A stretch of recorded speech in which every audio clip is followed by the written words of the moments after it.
Hello viewers, welcome back to our YouTube channel.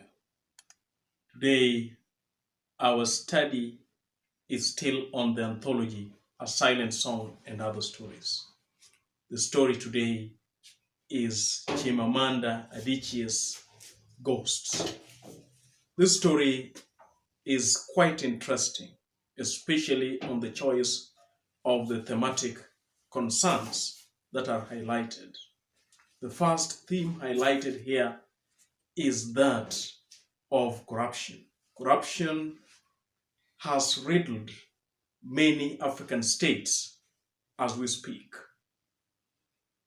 The story begins when the narrator, who is using the first person narration, and that is James Noe, arrives at the university bursary, that is the University of Nsukka.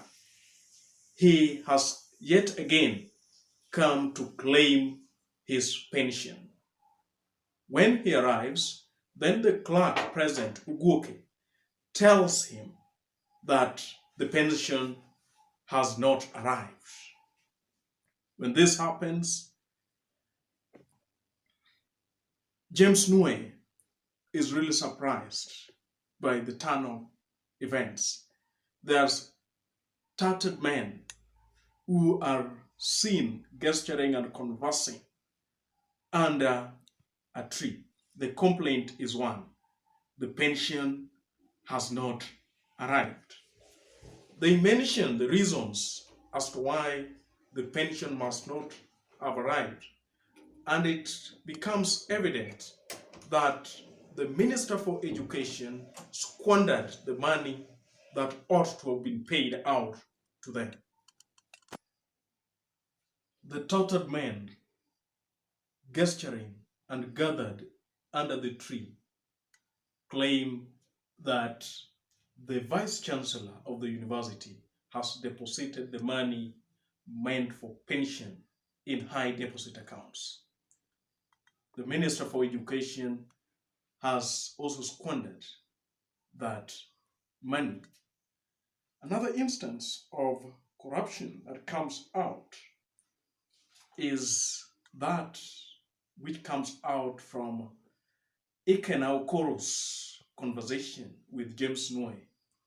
And the narrator states that nowadays at the university, the lecturers are just greenhorns and they are inept. Nowadays, the grades are given on the basis of who gives more money or who gives their body. That is quite corrupt.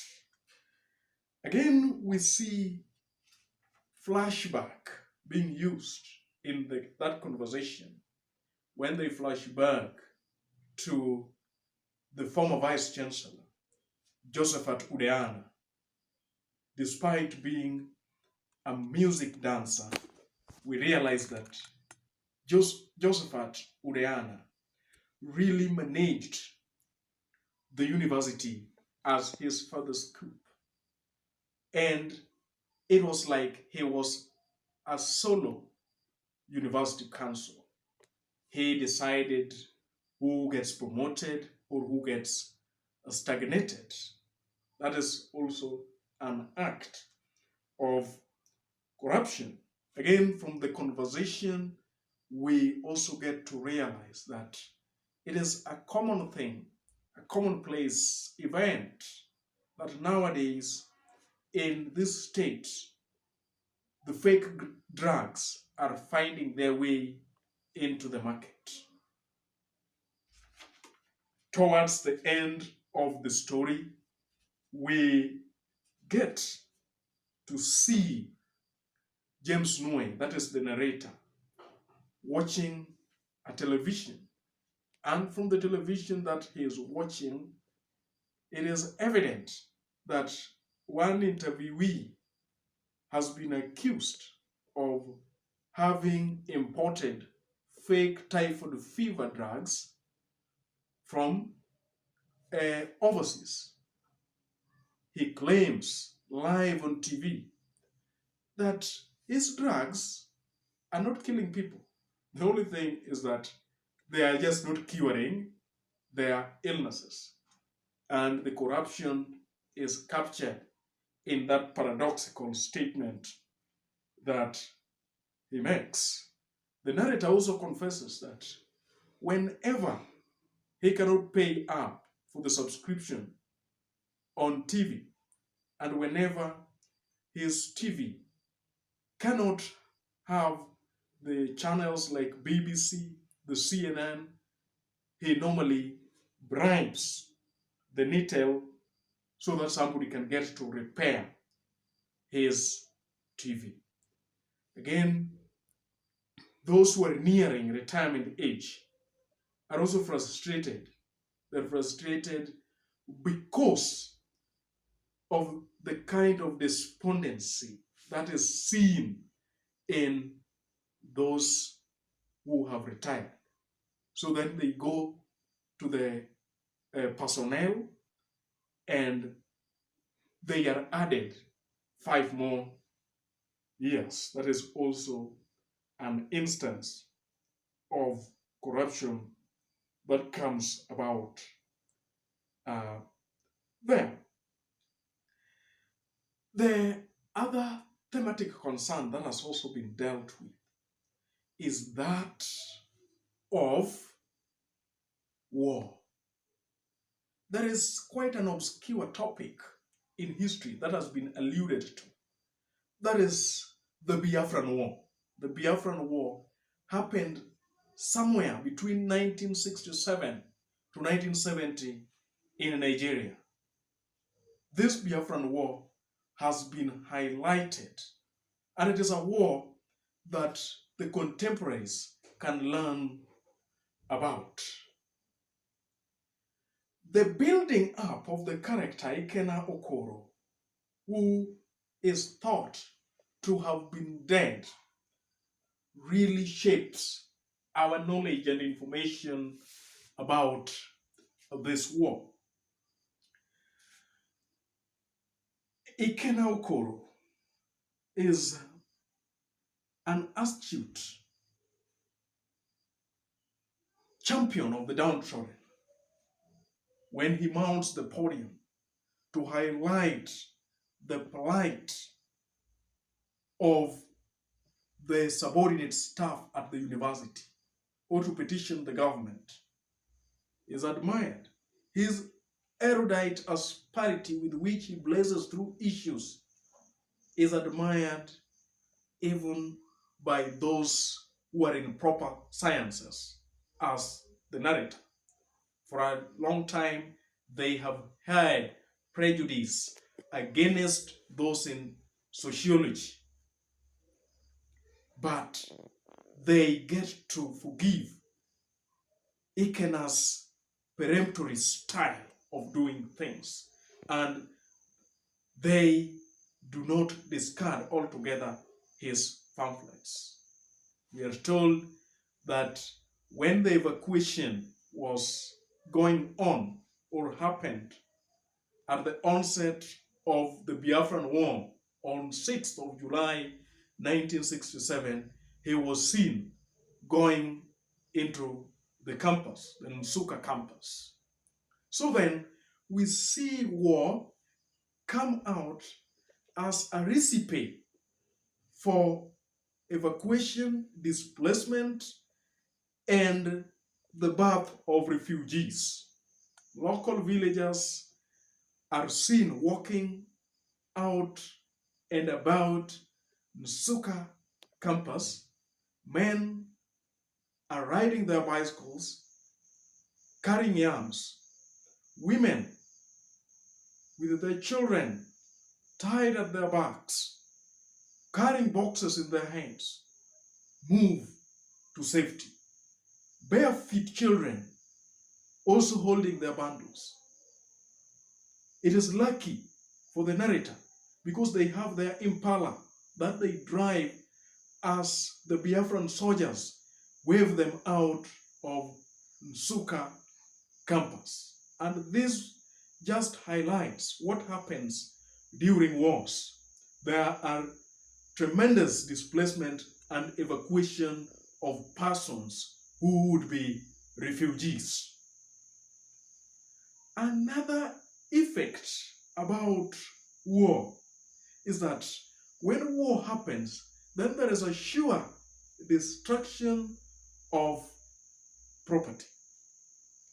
When the war ends in 1970 and the narrator comes back to Nsukka with his wife Ebere, then we see how they are received with landscape of ruins. We see overblown roofs. Then we also behold a very, very disturbing state of affairs when they go back to their house that was along the Imoke Street. When they get to the house, then there are charred heaps and piles of books that have been burned in front garden under the umbrella tree. As if that is not enough, there are lumps of calcified feces that are strewn all over with the professor's mathematical annals. Professor James Nue is a professor emeritus of mathematics. When he goes back home, then he finds that his belongings are strewn all over with feces. He also sees his graduation gown that he got from Ibadan College, where he attended. It is as if it had been used to wipe something, and ants are crawling in and out of the graduation gown, oblivious of his presence. Let me just take a second or two and tell us something about this. What this really emphasizes, or what it enables us to see, is that during war, it doesn't matter who you are. It doesn't matter whether you are in middle class, whether you fall among the bourgeois, or whether you're pursuing academia, you are the professor.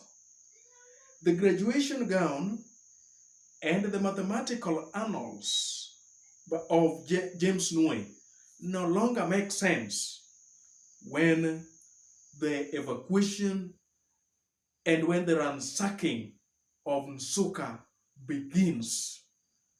So then war is something that one needs to wish for. However, your social standing in the community, it doesn't matter. It really doesn't matter who you are. War must and should be stopped at all costs. Another effect of war that also comes out is that war leads to trauma. After war, people become traumatic. And this is what even leads this family of the narrator. When they come back from wherever they went to, and they came back to Nsukka, then they find their house in a sorry, a distraught, and disturbing state. They decide to go to America up to 1976 when they return back. It is because of the trauma. Again, for a very long time, when they relocate to a house along Ezenezwe Street, they do not love passing along the Imoke Street where their former house was. This also underscores the traumatic feelings that they have and that has been caused by the war. Number 4, wars also leads to loss of lives. War leads to killings and death. One example of the casualty, a victim of war, is that of Zeke. Zeke is the firstborn daughter of this family, the narrator's family. Zeke is taken out of the way in this Biafran war. Again, the death of Christopher Okibo. Christopher Okibo was also one of the professors, and he could have occupied space in one of the departments at the Nsukka campus.